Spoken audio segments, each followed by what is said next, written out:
to the Family Movie Night podcast, where we want to help your family have better conversations around the content you consume. My name is Nathan, and this is episode 43, and we are discussing the Netflix original animated movie that came out this year. It's available right now on Netflix, called The Sea Beast. And we're excited to talk about that. But first, let me introduce you to my co-host, as always, the hero of our podcast, which in this case, I got to say, the clear hero of this podcast is Maisie, like a 9 or 10-year-old girl. What do you think, Donnie? I'm guessing 9 or 10 because I don't think they'd be any older than that. Yeah. So Donnie Dorsey, you're getting to play Maisie, maybe one of the best heroes that we've had so far. I mean, by far. Because well-spoken, very passionate, and in the idea of very, very virtuous, like a lot of integrity. Yeah. Straight up, this is an advertisement for public speaking courses for your children. So, yeah, she saves the day with a well-articulated public speech. But that's, of course, because she has to do that in the face of our villain of the podcast, the pompous king and queen, Sawyer Hewlett. How are you doing today? I'm good. I'm excited. This is a good movie. The best part of the movie, to me, and I mean, this is just spoilers at this point for the movie. You know how it is on this Family Movie Night podcast. We definitely spoil everything, is when the king and queen hold hands and saunter away in defeat. So, Sawyer, I can't wait to see you sauntering on this podcast. I doubt that's going to happen. This is a good movie. I really liked it. Okay, I'm not going to be sauntering away from anything. I love this movie. How skilled of a saunterer are you? I don't think I'm very good at it. I'm too lanky, and so I can't stand on my tiptoes. And I feel like to correctly saunter, you have to stand on your tiptoes. And I can I can't walk on my tiptoes without falling. We're learning a lot of truths here. A lot of truths about Sawyer coming out. Unfortunately, we are not joined by the mom of our podcast, Heidi Cooper. She just couldn't deal with the rowdiness of this crowd. She just couldn't deal. We're the children, and we have just. We're going to be rattling so much rouse today. We're a sassy bunch here. Yeah, that's right. That's right. All the Toms will be fooled. So here we go. But Donnie Dorsey, before we get to talking about the Sea Beast, why don't you tell them what it is we do on this podcast? Yeah, so on this podcast, we encourage every family at Community Christian Church to have a monthly movie night to help you and your children build memories and start conversations that matter. The goal of our family ministry is to help you raise your children to love Jesus and his way of life above all other things. And we know that critical to that is for you to have a routine, regular time of connection, and shared experiences that'll help you build stronger relationships. Yeah, and movie nights are great opportunities to do that, because movies are not just an easy way to share laughter and joy together, fear and sadness in a safe environment, but they also give us a chance to talk about what matters most to us in ways that are meaningful and memorable with our children. And on this podcast, we want to not only recommend some movies you could watch on your monthly movie night, but give you some ideas of meaningful conversations you could have with your children during or after the movie. And as always, we are not trying to add to your list of things to do as a parent that you feel guilty of not doing. The point of this podcast is to help you as a parent, make it easier for you and your family to be together, to build memories, to have conversations about your love of Jesus and his way of life. And so we want to have fun here. We're going to talk a lot about this movie, but we're also, we're just going to talk about some good handles on this movie that you can kind of hold on to have good conversations. And in case you don't know about this movie, I think a lot of people had not heard about this movie, with a lot of things that get dropped on Netflix, just like we did with Miller's versus the Machines, which was one of my favorite movies. Mitchell's versus the Machine. Thank you very much. Mitchell's versus the Machine. A lot of people had not heard of that movie. I think this fits into that same. This is another movie that was, I believe, co-produced with Sony Animation. And so The Sea Beast is about when a young girl stows away on the ship of a legendary sea monster hunter. They launch an epic journey into uncharted waters and make history to boot. So I'm not going to try and hold anything out. I think this movie is a lot of fun, and it has some surprisingly emotional beats towards the end. But of course, this movie was actually suggested to me to be covered on this podcast by the villain of our podcast. And maybe that's because the perspectives on heroes and villains change so much in this movie. Maybe you're trying to make a baby face turn in this. Is that what's happening? You're trying to move from a heel? So I'll be honest. I watched this movie, and my gut reaction was two things. The first thing I thought was, wow, that was a lot of fun. Like, I was surprised. It just, like, to give my personal thoughts on the movie very briefly, it kind of feels very Indiana Jones-esque. Or Pirates of the Caribbean is a better comp, I think.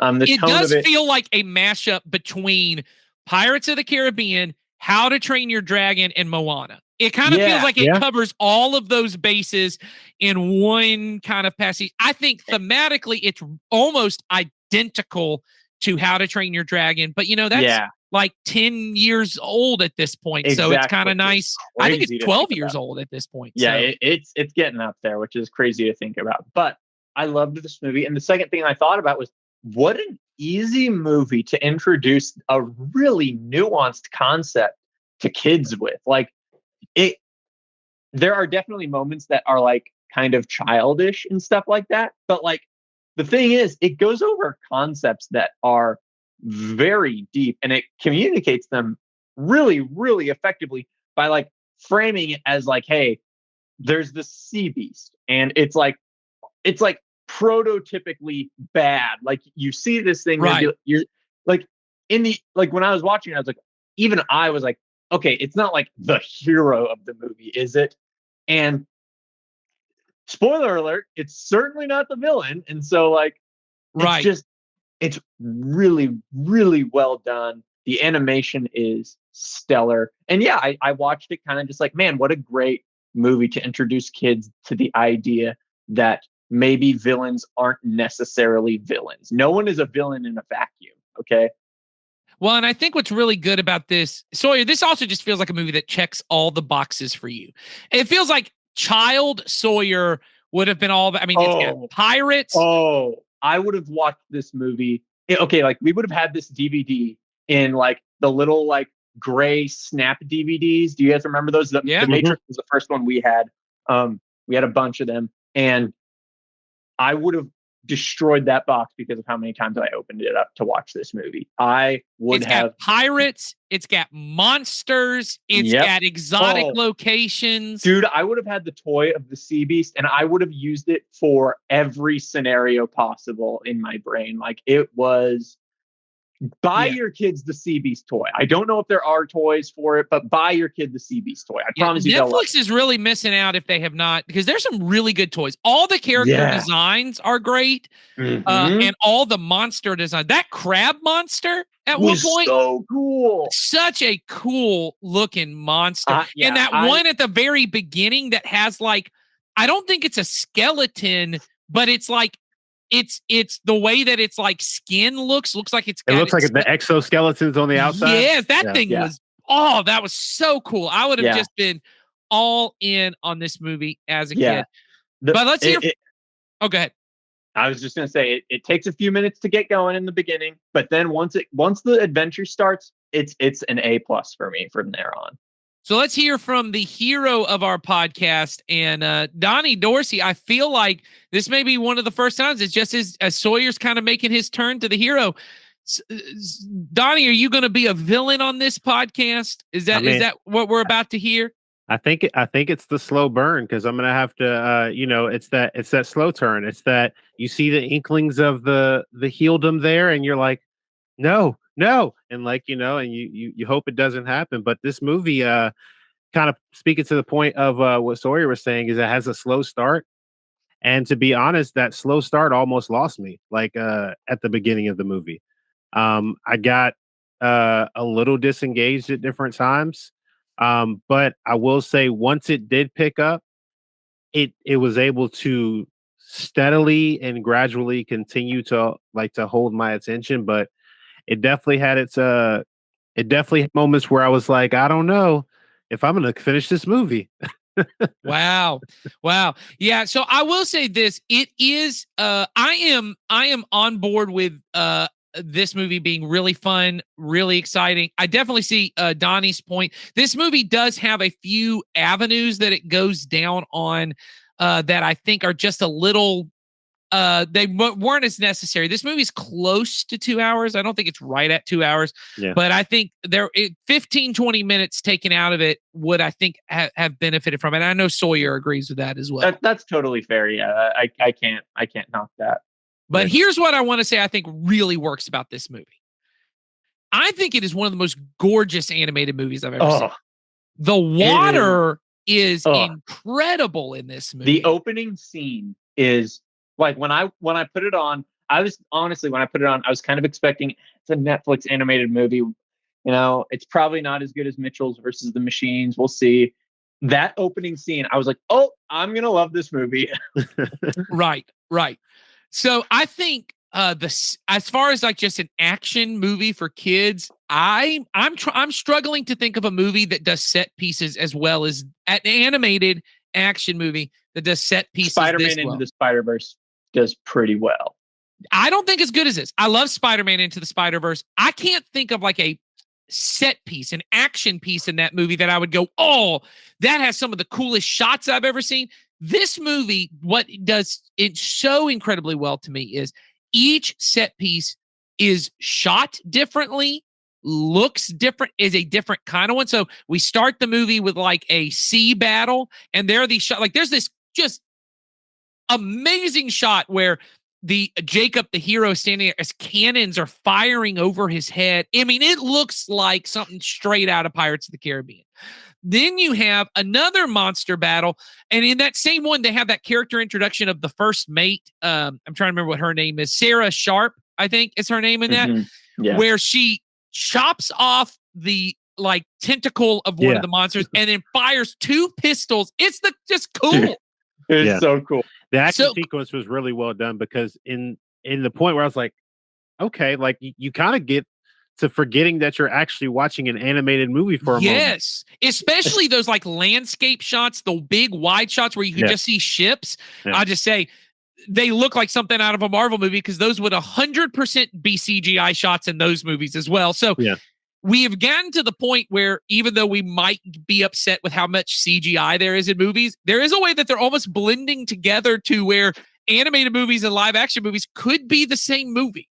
Yeah. But so you have that. Then you have a scene, we talked about the crab, where the crab and the sea beast fight each other. And it's this like almost like Godzilla 2014. It's from the perspective of the humans. And you see these massive like kaiju monster battle going on. Then the movie ends with a sword fight. There's like a sword fight. And like this movie literally has every kind of action scene you could imagine. It's beautifully choreographed. I was blown away how good it is. And as we talked about the messaging, for those keeping track, I did tear up at the end of this movie. There is an amazing speech. The actress, I believe her name is pronounced Zaris Angel Hader. She plays Maisie. I have never heard of this actress before. Amazing. Would you guys agree on that? I mean, just one of the best. Yeah. Mm-hmm. Yeah, she had lots of really good stuff. So I definitely agree that it's a little slower in parts, but I think it definitely has the potential. If you've got boys at home, especially like pre-teenage boys, I just got to think this movie is going to be their jam right up there. My girls loved it. I will say I don't know, Donnie, did you watch this with your kids? I didn't. And the only thing I think, especially for younger kids, some of the scenes are a little intense and they are a little, and because of the lighting of it, it could possibly create some like, things that might be a little more scary for some younger viewers. Yeah. So I would just, kind of like keep that in mind, is that if your kids are a little bit more cognizant and aware of the scary scenes, just to be aware of it so you know what to expect. Yeah, I would there's say nothing. like 7 to 12. 7 Yeah. to 12, I feel like Yeah. is this movie's sweet spot. There certainly is nothing that you're going to watch that you're like, I don't want my kids to see that. But I do think there are some kind of intense moments, like Donnie said, that might be a little frightening for young kids. I'll say there's a moment in this movie that ends up being great because it becomes thematically resonant at the end, where he is trying to break a spear to say no more monster hunting, and he fails to. I have not heard my girls laugh that hard in a movie. I can't think, maybe Home Alone, but they thought that was the funniest thing, that he could not break that spear. Yeah. And I looked at my wife at one point, and these are like beyond the movie things. As a parent, those moments are pretty precious. Like those, getting to hear your kids like actually belly laugh about something, just as a parent. So hopefully your kids will like the same thing. But we really like this movie for, and I think even Donnie agrees, the themes in this movie are pretty powerful. Yeah, agreed. And so they maybe have some great conversations. And the ideas behind this that we really want to hit on are: what makes a person a hero? What makes a person a villain? This movie plays a lot with the ideas of what is a person, makes a person a hero, what makes them a villain. And for our purposes, it gave me a chance with my kids to have a great conversation of what does Jesus think makes a person a hero? What makes a person a hero? And how would Jesus handle villains? How would he handle our enemies? And this movie really gets into that. So we're going to really spoil a lot of the movie at this point. But I think for you as a parent, it's good for you to know this going in, because you can think of ways to have this conversation. So the idea behind this movie is, from the very beginning, we are introduced to a character, Jacob, what's his last name? I have it here. Jacob Holland, who very much straight out of Pirates of the Caribbean. It has been... his ship has been destroyed. He's adrift at sea, and it's because a sea monster has killed his whole family, destroyed the ship. And then we cut to him being an adult. He's a monster hunter now, and monster hunting is a whole business. It's an industry. It's how they build their empire, is by destroying these monsters that are destroying all the ships. And Jacob Holland is, I don't know what his position is, but by the end of the first act, we're told he's going to become the captain of the most famous of the monster hunting ships. At the same time, we're introduced to a young girl named Maisie, who is living in an orphanage. Her parents were monster hunters who were killed on kind of this, which I thought was just great, cool, mythic storytelling of like this, like we only speak about them in whispers, ship called the Monarch. It's destroyed. Her parents were on it. And it's kind of like this mythic, they died this great death. In fact, Maisie says multiple times, and other characters say it, the kind of like mantra of their nation, their empire, is live a great life, die a great death. And really the idea is like, do amazing things, go out and have these adventures and do amazing things, and then die a great death. Side note, instead of a sequel for this movie, they should make a prequel about the Monarch. I would totally watch another movie in this universe with different characters is the thing. Yeah. So she says, live a great life, die a great death. And she wants to go off and be a monster hunter like her parents. She stows away on the ship. I think it's called the Imperator. Is that right? Yeah. Imperator. Something like that. I kept thinking of Imperator Furiosa from Mad Max Fury Road. But she stows away on their ship because they are going on one last monster hunting adventure to kind of prove that monster hunters matter, because the queen... The Inevitable. Oh, also great name. But they are going to go out because monster hunting is now kind of out of fashion with the king and queen. And while they're out on the journey, Jacob Holland and Maisie end up getting swallowed by this kind of most mythic and most destructive beast, which is actually the beast that destroyed the Monarch. And it's this big red sea beast. They get swallowed up by it, and they actually end up finding out that he was saving their life. And they then come to terms with the king and queen have actually been lying. They provoked the sea beasts into a kind of war. They were the original aggressors. The sea beasts are defending themselves, and the king and queen were using this to kind of rally the troops to kind of build their empire around a common enemy. And Maisie and Jacob Holland then choose, we're going to kind of rebel against this and defend the sea beast and try to get people to stop monster hunting. And that happens because Maisie gives this amazing speech. Now, that was a really long description. All of that is really important, though, if you haven't seen it, because the idea that we come to is, what does it mean to live a great life and to die a great death? Does it mean to destroy your enemies, kill all your enemies, or does it mean something else? So, Donnie, you want to talk for a minute about why you think this movie does a good job of kind of introducing the idea of what makes a hero a hero? Let's just start with heroes, because you're the hero. So let's talk. How does this movie address the idea of what makes a hero a hero? I think it kind of introduces you to multiple variations of what a hero may look like, especially like because you see it in like Maisie, you see it in Jacob, you also see it in I can't think of the character's name, but we talked about the two gun wielding. Sarah Sharp. She's like Sarah our Sharp, first mate on the ship. Like they give you all these variations of heroes. Like you have the hero that kind of grows into being a hero or steps in when they have to. You have the hero that is kind of almost the hero that doesn't want to be the hero but realizes they have to. And then you kind of have the other hero that just happens upon the circumstance kind of thing. Yeah. Well, and I think what the movie does good right at the beginning is Maisie, even though she's not the central protagonist, we kind of see the world through her POV, because she's not the first character we meet. We see Jacob first, and we see his kind of battle. But then Maisie is telling the kids in the orphanage. She's reading from these tales of monster keepers that she finds out by the monster hunters. That she finds out at the end of the movie, all of these are lies that were made up by the king and queen to say, hey, this is why we're doing all of this monster hunting, because this is necessary to protect our kingdom and all those kind of things. And Maisie is very much like, being a monster hunter is the great kind of life. You're defending the defenseless. You're doing all of this kind of stuff. But it's all really centered around aggression and violence and all of these kind of things. And Maisie is kind of telling the stories that I would say, even in our culture, are the kind of heroic stories we tell.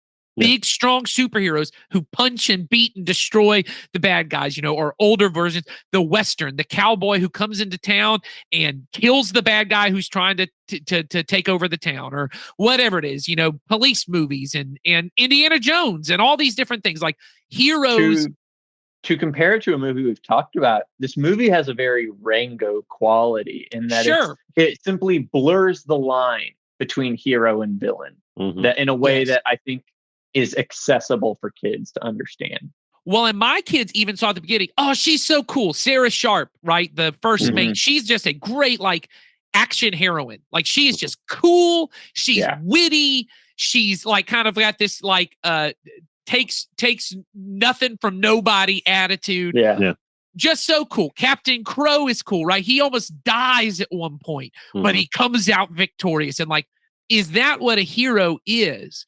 And I think the character turn, the kind of twist of this movie that comes out is, no, Maisie is a hero, because Maisie kind of realized what it means to be a hero is to use my voice to stand up for the voiceless. Like these sea beasts, even though they can defend themselves, they're being killed all the time. And they can't speak, so they need me to speak for them, and I can speak for them. And I think this movie, did you think that final speech she gave was that powerful? I feel like that really encapsulated everything. Oh yeah, absolutely. Yeah, it definitely, for me, like, it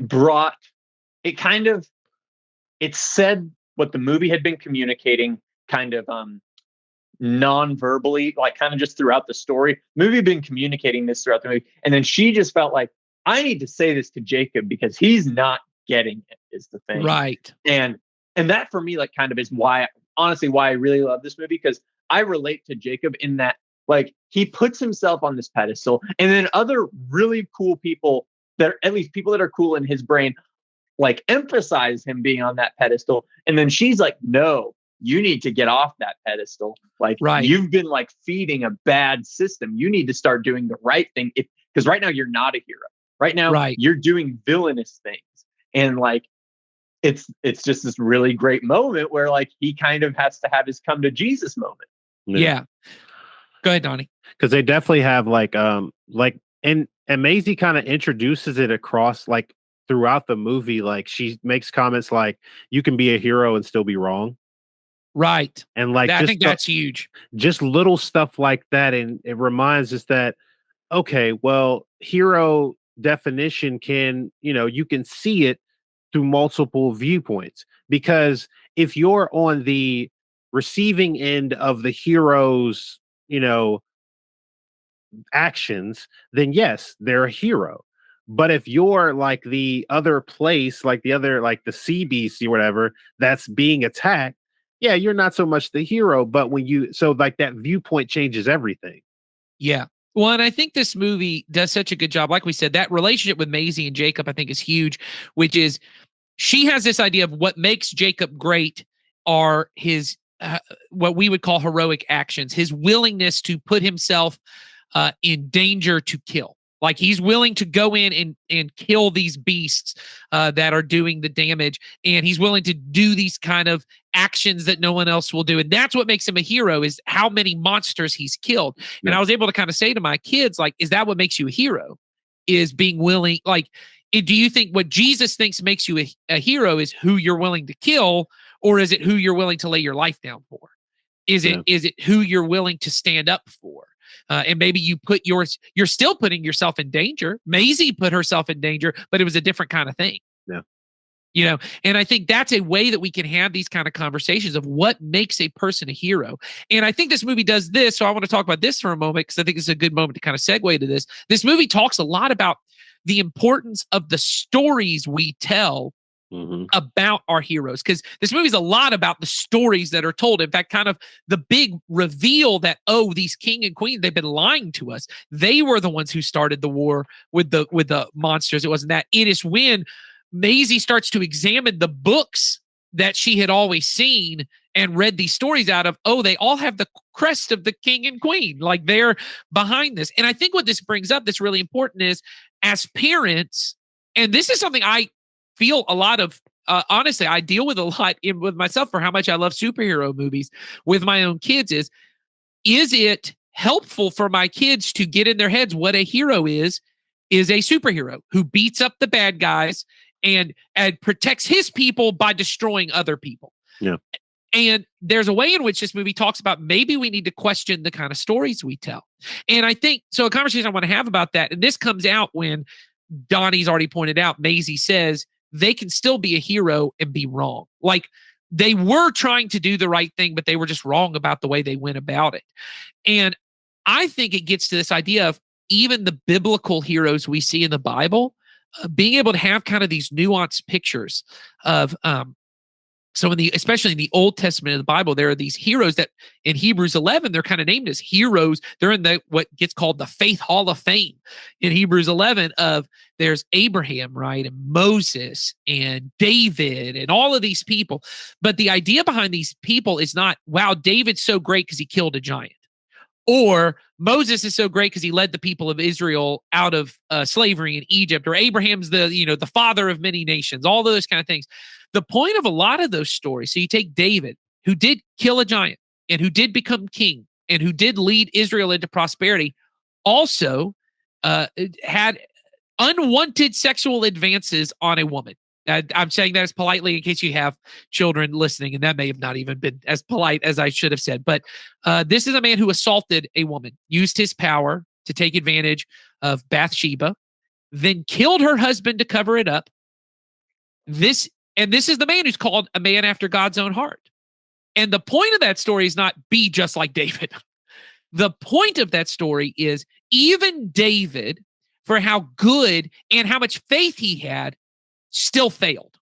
He was not the one who could make things right. Jesus had to be that person. Moses killed someone. Moses took credit for things that God did, which meant he couldn't enter the promised land, right? Even Moses, for all his faith, he still failed. He was a hero, but he was wrong, right? Abraham had all kinds of stuff that he did. I don't want to get into every hero, but every hero in the New Testament are these people who are flawed, they fail, they make mistakes, and being able to say to our kids, and this is the point of Hebrews 11, what made them a hero was not that they lived a great life and died a great death. It wasn't all the things they accomplished. It was the fact that they trusted God and it was credited to them as righteousness. It was the fact that David, despite all of his failures and the horrific things that he did, even David, God could use because David trusted God. How can we have those kind of conversations in a way with our kids about this idea of what makes you a hero is not even what you do, it's how you trust in God. So I just want to open that. How do we have those kind of conversations? Go ahead, Sawyer. Yeah.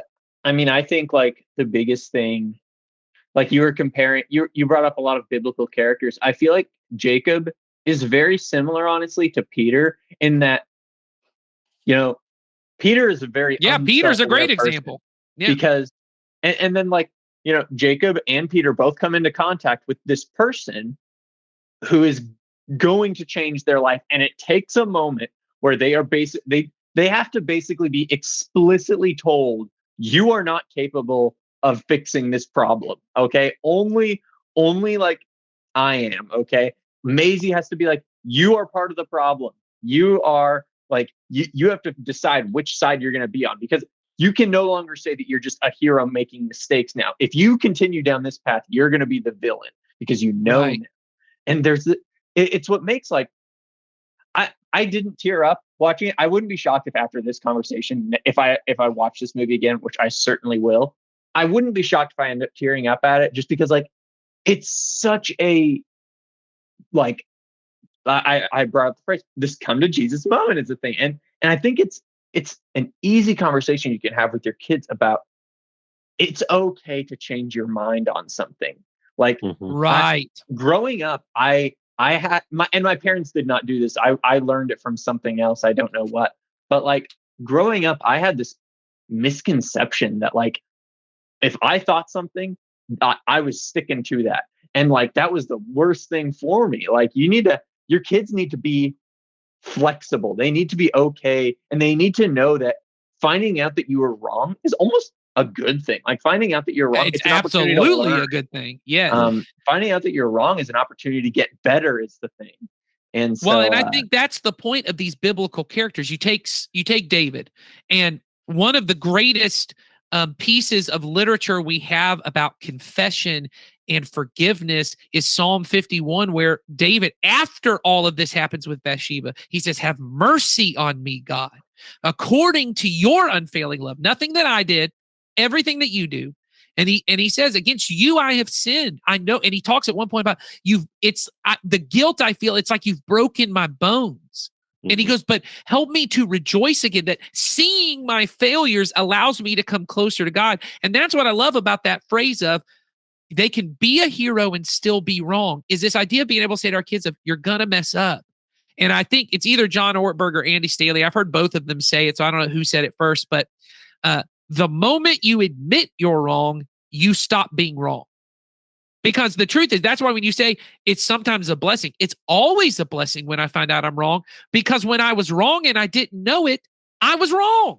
Yeah. And I was in the wrong. But the moment I say, hey, I was wrong about that, I thought that was right, and I was wrong. Or I knew it was wrong, and I was just pretending like it wasn't. The moment I say to God and other people, I'm wrong, I was wrong, I'm not wrong anymore. I'm right, because I'm right about being wrong. You know what I mean? Like, and I try to get my kids to do that all the time is when we make them apologize, we say, and you have to say, I was wrong. Because that's not a scary thing to say. And a hero can still be wrong. And I think that's huge. And that's the point of biblical heroes is the point of the Bible is not you can live a great life and die a great death. Yeah. The point of the Bible is you can live a great life because Jesus died a great death. Yeah. Because I was thinking That, by the way, can preach. I'm just going to say Yeah. that. I made That'll that up preach. on the spot. That'll preach right there. Sorry, go ahead, Donnie. But I was thinking too is a big part of kind of like going with you all were saying is the ability to hold ourselves accountable when we are wrong, because the accountability is such a big part of it, because a lot of times when you make that mistake, it's that unwavering feeling to go, I have to deny that I'm wrong to save face. Yes. Well, And because and I think that's what I heard Andy Stanley say. You need to care more about being wrong than being told you were wrong or admitting you're wrong. Some of us don't ever want to admit we're wrong because we think that everyone will know I'm wrong, but everyone already knows you're wrong. You're just pretending like you're not. Yeah. And it just builds it builds so much character to be accountable to others and to yourself, and with the actions and things that you do. Like, it's very easy to go, hey, I'm the hero in this story if I'm writing the book. But if I say, hey, I'm going to let somebody else write my book, and that means the people that experience life with me, now they're going to be able to hold me accountable. It's like the difference between writing your own biography versus having someone else write it. Now you're telling the story and you're incorporating everything, all the viewpoints and all the parts, the good, the bad, the indifferent, and the sooner that we can remind our kids that being wrong is not the worst part of it.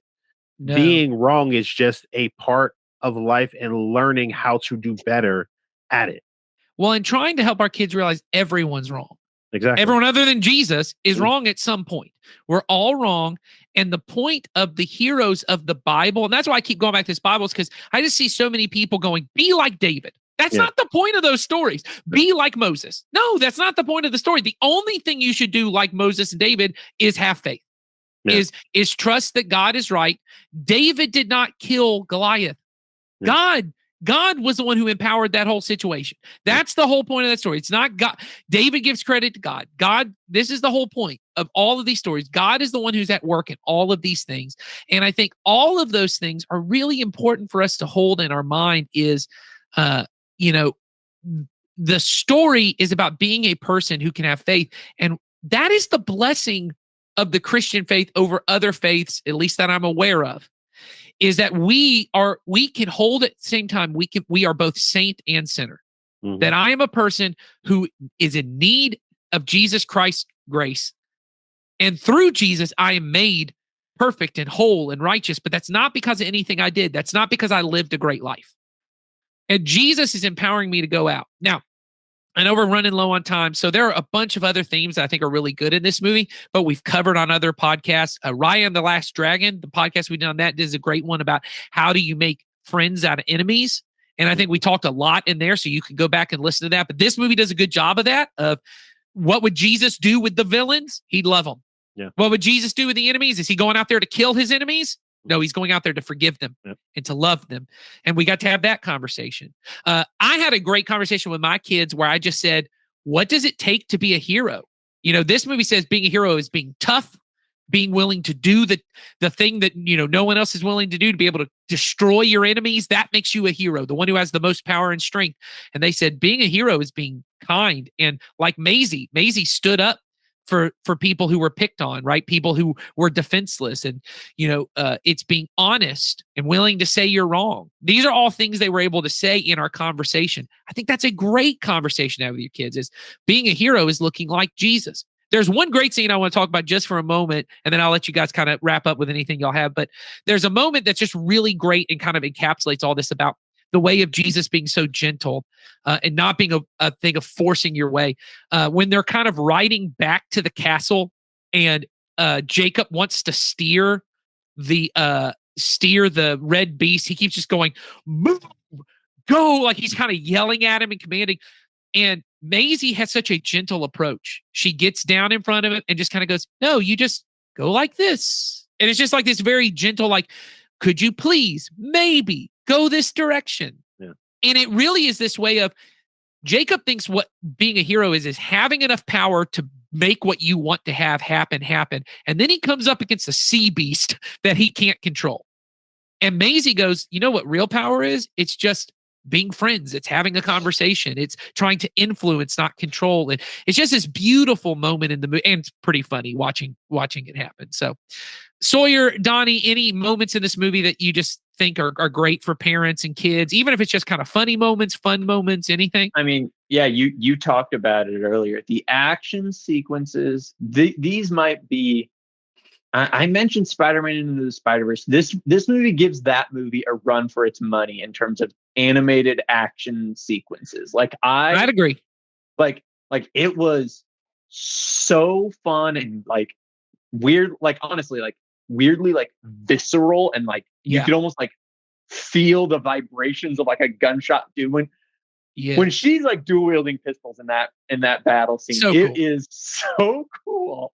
Well, but then even that, and this is what I think is the power of the movie, not to get on, it is cool, but then when you watch it the second time with that in your mind, it kind of makes you go, why do I think this is cool?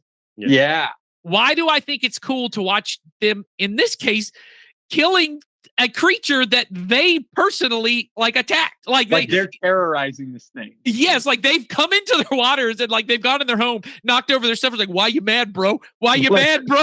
Like straight up, the movie sets you up to just be totally cheering for like super villains for the first like 20 minutes of the movie. Well, and I think it's just more complex than that, because it doesn't mean that Sarah Sharp, she's a villain, because she's a hero, but she was just wrong. She thought she was doing what she thought. And it really puts kind of these forces beyond their control, which we could get into that about. We don't fight against flesh and blood. We fight against powers and principalities, that there are forces at work that are great, that are beyond us, that are influencing us. We don't have time for that. Donnie, anything that you want to kind of hit on from this movie that you just think are great moments? I mean, I think I said this earlier, but I mean, the speech that Maisie gives, like, I think it's very powerful. It is. It's a reminder that, sometime, like, what's that phrase, out of the mouth of babes? Like, yeah, that's right. From the Bible. Yeah. Yeah. And it's the idea of, it's not always where you expect the source to come from for the most powerful words to be spoken. Well, and I think that's huge. And even being able to say to our kids, that's a point that we didn't hit, but I think it's great, is, like you said, Donnie, Maisie's the youngest person. She's the one who no one would ever listen to, right?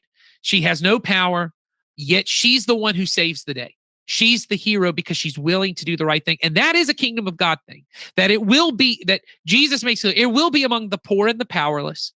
It will be among those who don't have privilege and don't have wealth and don't have the government office or whatever the thing is to be able to change. It won't be from the top down that the world changes. It will be from people who are willing to take the path of selfless, self-giving love, and being able to tell our kids, like Paul says to Timothy, don't let anyone look down on you because you're young.